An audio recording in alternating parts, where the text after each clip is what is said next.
This week's parsha, we learn about the Jewish people and the crisis that they faced as the Egyptians were pursuing them after they left Egypt, and their backs were literally in a corner to the sea.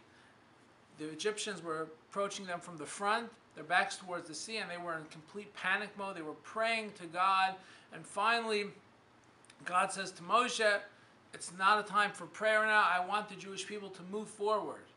And Moses raises the staff, as we know, and the sea split, and they went ahead and marched to the other side.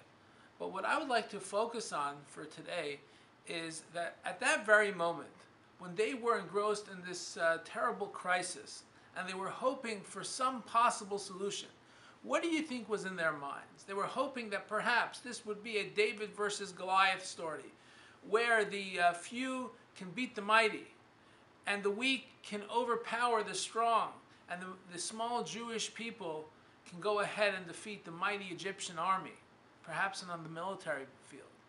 But one thing that absolutely did not cross their mind was that from the other side, the sea would split open and they would march to the other side. But yet that's exactly what occurred. That was their moment, and that's the miracle that happened for them at that moment. And I think this is a very telling lesson for us in our lives, because many times we're confronted with challenges, and we think about what can be possible solutions. And we think to ourselves, if we move to that city, or if we get this job, or if we go ahead and socialize with these people, solutions will come forward. And then, from the least likely avenue, something pops up to save the day, where we did not anticipate it at all. God sometimes thinks outside the box.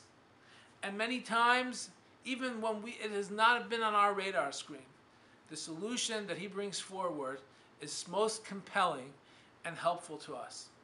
Folks, in our lives, as we're confronted with many different challenges and setbacks, and we think about where is the solution going to come from, let us go ahead and be encouraged by the story of the splitting of the sea.